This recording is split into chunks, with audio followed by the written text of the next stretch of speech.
Guys, thank you for joining us today. We're talking federal politics, and obviously we've got an interesting 6 weeks coming up. Countdown to the federal election is underway, although we don't have a date yet, unless I've missed something in the last couple of hours. And Western Sydney is expected to once again be one of the key battlegrounds, a number of marginal seats in play. I'll start off, both parties, and for both of you guys to answer.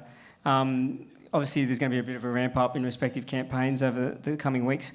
What do you think the voters of Western Sydney are going to want to see and hear as we approach the big day? I think it's going to be a very big cost of living election. Shock, I'm sure.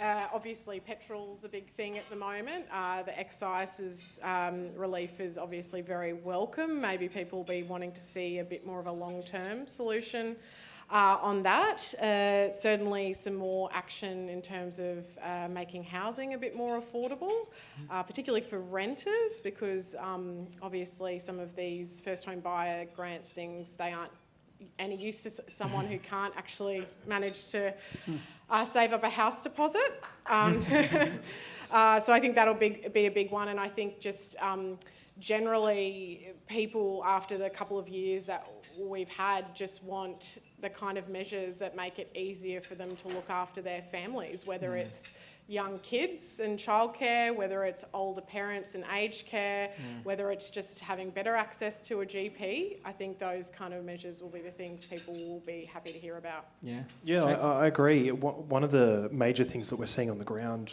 recently, as late as yesterday, I was doing Vox Pops through Parramatta, and one of the things that they were talking about is cost of living. That's their major concern when it comes to residents in Western Sydney. I guess there was an expectation of a bit of a light at the end of the tunnel when it comes to COVID, and we aren't really seeing that. We're seeing, increase in inflation. We're seeing petrol prices skyrocketing. We're seeing one elderly lady yesterday was telling me that she has a budget that she sets out for her groceries every week, and she's getting 40 to 50% of the usual items that she would be able to afford, which is heartbreaking to hear, but there was an expectation that we would get some support there. So I think following on from the federal budget, there was an expectation of targeted support, and does that play into the federal government's narrative at the moment, which is very much centred around cost of living, that this is going to be a short-term focus on addressing those issues? Yeah, I guess residents are... Western Sydney in general is a little bit taken aback by these federal elections. A lot of people aren't aware that they're actually occurring. One of the major things that we're seeing is this kind of concern around the lack of information that we're actually getting as voters. That's a major concern for residents, particularly in Western Sydney. We want that targeted commitment to us, and we're not getting it. That's the concern. So I guess we would like to see more measures put in place, a little less mudslinging and a little more commitment to what we're actually going to be provided if we vote for them on election day. Yeah. You spend a lot of times, obviously, in Western Sydney. You've got two of the more marginal seats in Macquarie, which is the most marginal in the nation, and Lindsay. What are you seeing in these areas specifically, and do you have a sense on community sentiment, which way they're leaning at the moment? People don't really know that there's an election currently, so that's one concern. I mean, we did 60 or so Vox Pops yesterday, and I'd say about 5 could tell me who the Prime Minister was, which was a little bit concerning. 2 could tell me who Albo was, so that's a little bit more concerning. I guess there isn't really... being such significant seats with Macquarie, with Lindsay, you see that swing. So there isn't really an expectation of where people are going to swing towards. That's the beauty of Penrith and the beauty of the Hawkesbury is the fact that we have the ability to decide elections, and we need to be provided with that commitment of what we're actually going to be served up. That awareness issue, and for you, Kathleen, as well, is that more of a general apathy, or do you think that more should be done in terms of getting out there with the message from both sides? probably a bit of both. I think people are pretty sick of politicians, and I apologise to any politicians in this room because I know there's a couple. I think when you do, as you referred to earlier here, some of the mudslinging people who aren't hyper engaged in politics, like Jake and I might be, want to turn off. They're not interested in that kind of thing. So I think there is a bit of a bit of a disinterest. They're all the same kind of attitude. I guess I had an interesting experience a couple of years ago at the last election.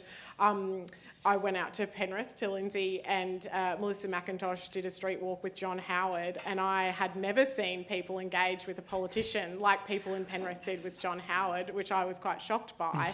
But I can't imagine anyone, or that scale of engagement, I suppose, with someone like Anthony Albanese or Scott Morrison, put aside what you think about those two people. So, perhaps there is a bit more work needs to be done on getting their face out there, but also coming across a bit more down to earth. Yeah, agree.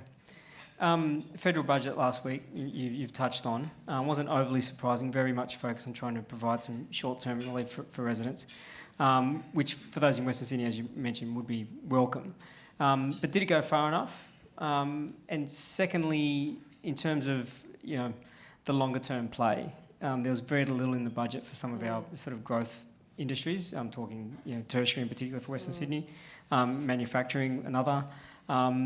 Is it more of a are we getting the stuff right now? Is it going to impact our longer term future in the region? Well, I think it was very clearly a short-term budget. Obviously, the civics have their opinions about why those short-term measures were put in place. And in terms of whether they went far enough, I think the answer is no, because there wasn't a look at those longer-term type of measures you can put in place to, perhaps have some more systemic fixes to some of these issues. Like, yes, cost of living is biting right now, and no one's going to be ungrateful for the extra $400 they get or the $20 they save on the fuel tank, but in 6 months' time we're going to be back in the same position. So, it's a bit disappointing not to see some more of those really targeted long-term kind of things.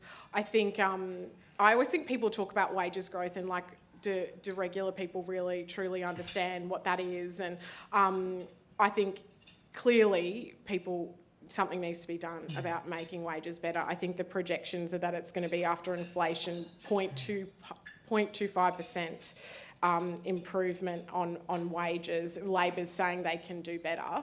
I don't know if either of them have articulated exactly how they improve that. I'm not an economist, so I don't know. We might have a couple in the room. Yeah, if anyone could give me a quick lesson tonight, I'd appreciate it. But I think something really needs to be done. We've seen no wages improvement, for example, in the aged care sector, where we desperately need more workers.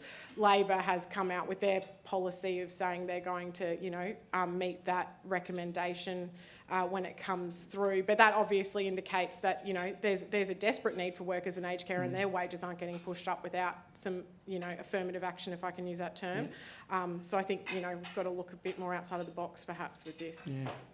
Jake, the polls, and I'll say the bookies as well, for the gamblers out there, if you look at Sportsbet, they currently have federal opposition as very short price favourites, but we've seen that story before. Do you think, given what we saw with the last election, how that played out, that the federal opposition will be a bit more gun-shy this time around, and perhaps not be as bold as they could be when it comes to policy reform? Yeah, 100%. I mean, as you said, we've seen this story play out before, and it didn't go too well for Labor last time, so to be a little bit naive of them not to be gun-shy in these scenarios where just because the bookies and the polls are saying one thing, it doesn't mean that that's the sentiment that we're hearing on the ground. People are completely and utterly disillusioned, I guess, by these elections.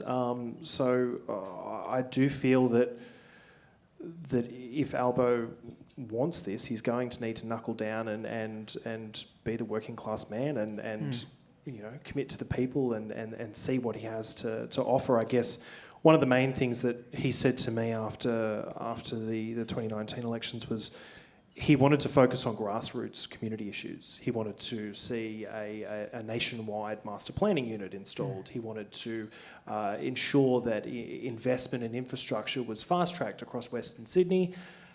Are these the commitments that we're seeing right now? Well, I guess that's for everyone else to decide, but that's one of the things that we do really need to consider. Are these the things that are going to win him this election? Yeah. On the flip side, Kathleen, what does the government need to do to make up this ground? I think that at the end of the day, it's going to be about whether the coalition can convince people that they can do a better job of managing the economy. There is this assumption or learned behaviour that we generally have that the coalition is better at managing budgets and the economy. Labor obviously trying to put forward a very focused and targeted policy agenda compared to what they did last time, and it's going to be really on them to convince people that the taxpayers' money is better in their hands. But I think if the coalition can convince people to fall back into that old feeling of where, at the end of the day, the better money managers, that's probably what's going to get them, over the line or closer to the line. Has been a strong selling point in previous years. Last one before we wrap up, question to you both. I've spoken a bit about the pandemic earlier. In Western Sydney, it's something that, at least from an economic perspective, is probably still being felt. Do you think there's any residual anger that might carry over to the polls? I'm really torn about this. I spoke to a lot of people today. I don't know how you're out doing 60 vox pops a day. You've probably got a better sense on the ground, but everyone I spoke to today, like some people said, yeah, people are still really angry. Others said, no, we're trying to move forward. We just want to look at how we're going to recover from this in the future. That kind of thing. I personally think, and this is more my reflection on human nature than anything else, that when you get into that polling booth, it's quite a personal experience. You don't have to tell anybody about who you voted for. You can lie about who you voted for if you want to.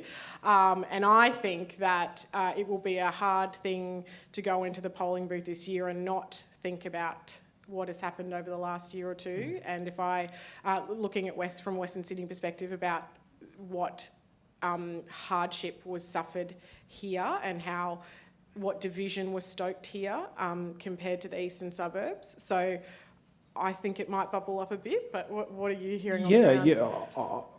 That was one of the major things that came up yesterday, was the fact that people are preparing to have flashbacks, I guess, of their COVID experiences when they go to the polling booth. I mean, the unemployment rate was incredible. It was heartbreaking. That's something that is definitely going to be considered.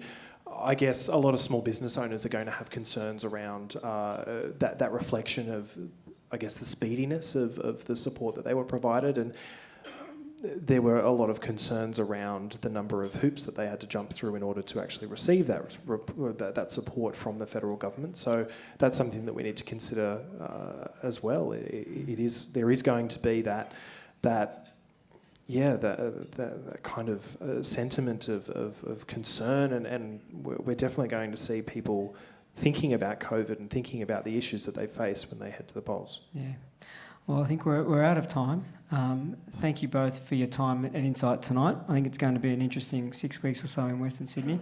Want to wish you all the very best on the campaign trail, and thank you. Look forward to your coverage. Ladies and gentlemen, please thank Kathleen and Jake.